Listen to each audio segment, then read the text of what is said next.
Hello, it's Madeline with Solution Systems, and today I'm going to be teaching you how to use the Freeze Pane tool. So let's head over to our customers list. And once we have this in front of us, we can head over to the gear icon in the top right corner and hit Personalize. And once we're in this, once you hover over a cell, you can notice a red arrow in the top right. So once you click on that, you can hit Set Freeze Pane. And then once you have set the column that you desire, you can hit Done in the top right.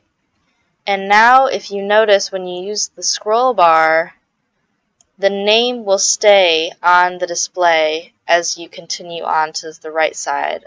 Now if you would like to go back and take away the freeze pane that you have previously set, you're going to head right back up to that gear icon, Personalize,